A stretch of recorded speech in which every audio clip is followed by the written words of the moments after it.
If a nuclear-powered aircraft carrier sank tomorrow, only one shipyard on the entire planet could replace it for the United States. Not one company, not one country with options, one single physical location, on one riverbank in one American city. That's not an exaggeration for effect. That's just how narrow this particular pipeline actually is. While plenty of shipyards around the world can bolt together a patrol boat or a frigate, the most powerful class of warships ever built, the nuclear-powered supercarriers that project a country's military reach across entire oceans, can only be built in a tiny handful of places on Earth. This is the story of how that happened, why it's almost impossible to fix quickly even if a country wanted to, and who actually holds the leverage when a piece of military hardware becomes this rare to produce. Let's clear something up first because it matters for the rest of this story. There are dozens of shipyards around the world that can build a warship in the general sense: destroyers, frigates, corvettes, patrol vessels. Countries like Turkey, India, and Italy all have functioning naval shipbuilding industries capable of producing capable, modern warships.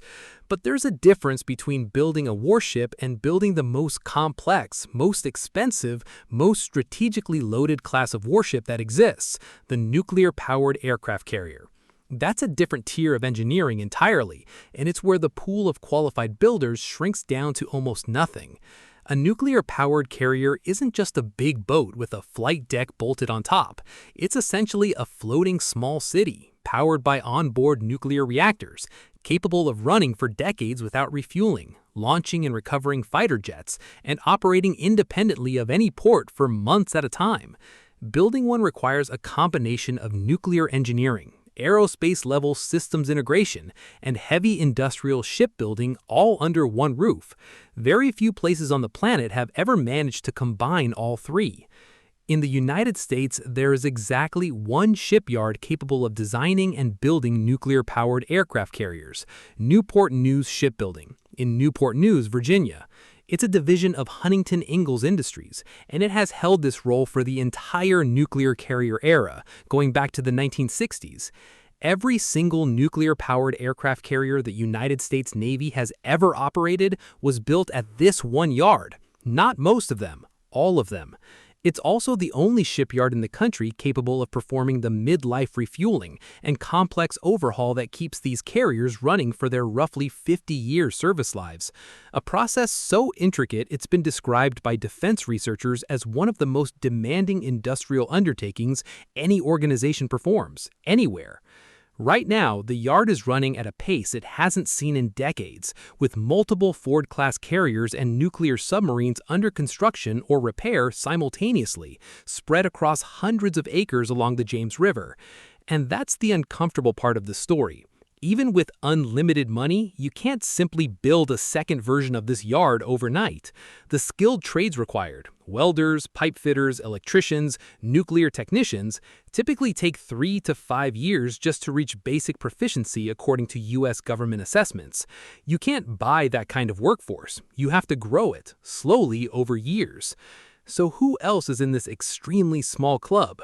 France is one of the only other countries that has ever independently designed, built, and operated a nuclear-powered aircraft carrier, the Charles de Gaulle, built by what is now Naval Group. It's a smaller ship than America's Ford-class carriers, and France has only ever operated the one, but the underlying capability, nuclear propulsion combined with full carrier-scale construction, puts it in a category almost nobody else occupies. Then there's China, which represents a different kind of story entirely. China doesn't yet operate a nuclear carrier, but its shipbuilding capacity is unlike anything else on the planet in terms of raw scale.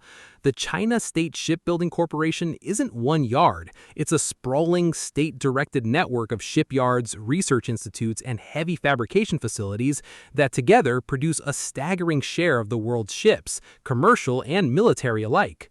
China has already built multiple conventional aircraft carriers and is widely understood to be working toward nuclear propulsion for future clauses. Given the speed at which Chinese shipyards have scaled up commercial shipbuilding, reportedly completing large vessels in a fraction of the time it takes Western yards, many defense analysts expect China to close that nuclear carrier gap faster than most Western planners are comfortable with. Russia, worth mentioning briefly, has extensive naval shipbuilding history and nuclear-powered submarines, but has never successfully built or operated a nuclear-powered aircraft carrier of its own. So depending on how narrowly you define the category, full nuclear-powered supercarrier construction from the ground up, you're really looking at a list that fits on one hand. The United States, through a single shipyard, France, through a single shipbuilder, and China, rapidly building toward the same capability through a state-controlled industrial network unlike anything else in the world. It's worth asking the obvious question: why hasn't every wealthy nation just built their own version of this capability? Part of the answer is cost. A single Ford-class carrier now runs somewhere north of $13 billion before you factor in the aircraft, the escort ships, and the decades of operating expenses that follow. That kind of price tag isn't just expensive, it's a barrier that eliminates almost every country on Earth from even attempting to compete. Part of the answer is expertise. Nuclear propulsion for a warship isn't the same discipline as commercial shipbuilding, and isn't the same discipline as land-based nuclear power. It's a narrow, highly classified specialty, developed and protected as closely guarded military technology by the handful of nations that have it. You can't buy that knowledge on the open market. Every country that has it built it slowly, over generations, usually as part of a much larger nuclear weapons and nuclear submarine program that came first. And part of the answer, frankly, is that governments have chosen to keep it this way. Nuclear-powered carrier technology isn't just an industrial capability, it's treated as a national security asset, protected by export controls and classification the same way sensitive weapons technology is. Countries with the capability generally aren't interested in helping rivals or even allies catch up. Here's where the story stops being trivia and starts mattering strategically. When a critical piece of military capability can only be produced in one or two places, that bottleneck becomes a form of power all in its own right, separate from the ships themselves. For the United States, this shows up in very practical terms. Delays at Newport News don't just push back one ship's delivery date, they ripple through the entire fleet's readiness because there's no second yard to lean on and no fast way to add one. Analysts have pointed out that this single point of failure is one of the more quietly nerve-wracking aspects of U.S. naval planning, precisely because there's no backup if that one facility is ever disrupted. For China, the calculation runs the other direction. Its enormous distributed shipbuilding network means it doesn't have the same single-point vulnerability, and its raw shipbuilding output already dwarfs that of most other nations combined. The concern from Western defense planners isn't just about matching nuclear carrier count for count. It's about the pace at which an industrial base that large can convert commercial shipbuilding muscle into military production if it ever needed to. In other words, this isn't really a story about 3 factories. It's a story about how a small number of nations quietly built themselves an industrial moat, one made of decades of specialized labor, protected technology, and staggering cost that almost nobody else can cross, no matter how much money they're willing to spend trying to. So understanding how narrow this pipeline actually is, the next question becomes obvious. If this bottleneck is such a strategic liability, why hasn't anyone found a workaround? The truth is, governments have tried, and the attempts themselves reveal just how hard this problem is to solve. Take AUKUS, the trilateral security pact between the United States, the United Kingdom, and Australia, built partly around a plan to help Australia acquire nuclear-powered submarines. On paper, it sounds like a straightforward transfer of capability between close allies. In practice, it's turned into a multi-decade industrial project because you can't hand someone a blueprint and expect a functioning nuclear shipbuilding program to appear. You have to build the workforce, the supply chains, the safety culture, and the regulatory framework almost from scratch, even with a willing partner sharing everything they know. That's the part people underestimate. The bottleneck was never really about secrecy alone, it's about time. Even the closest allies, sharing designs and know-how, are looking at 15 to 20-year timelines before a new nation can independently sustain this kind of program. There's no shortcut for the years it takes an apprentice welder to become a master tradesperson, or for a shipyard to accumulate the kind of institutional memory that prevents a catastrophic mistake on a 100,000-ton vessel carrying a live nuclear reactor. In the United States, the response to the bottleneck has looked less like expansion and more like triage. Rather than trying to build a second Newport News from the ground up, the Navy has leaned on spreading workload to other yards where possible, investing heavily in workforce development programs, and pushing to expand capacity at the facilities that already exist.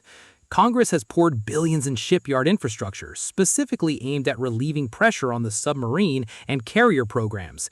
But even defense officials openly admit that money alone doesn't compress a multi-year training pipeline into a multi-month one.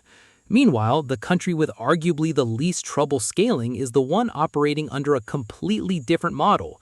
China's state-directed shipbuilding apparatus doesn't face the same private contractor constraints, workforce competition, or budget cycles that slow down Western programs. When a government can direct steel production, labor allocation, and shipyard expansion as a single coordinated national project, the usual bottlenecks that trap other countries simply don't apply in the same way. That structural difference is a big part of why so many defense analysts treat China's shipbuilding trajectory as the variable to watch most closely over the next decade, regardless of who currently holds the technological edge in nuclear propulsion itself. So the picture that emerges isn't one of governments ignoring the problem. It's one of a problem that resists being solved quickly no matter how much attention or money gets thrown at it. You can accelerate a lot of things with enough investment. 70 decades of accumulated, closely guarded industrial expertise has turned out not to be one of them. So the next time you hear that only a handful of places on Earth can build the most powerful warships ever created, know that it's not a myth built for a headline. It's closer to the truth than most military statistics ever get. One American shipyard, one French shipbuilder, one rapidly rising Chinese industrial network. That's not a coincidence, and it's not something that changes quickly. It's the result of 70 years of decisions about money, secrecy, and specialized skill that quietly decided which nations get to build the most powerful ships on the planet and which ones simply never will. The factories aren't hidden. Anyone can look them up. What's hard to replace isn't the address. It's everything invisible that took decades to build inside it.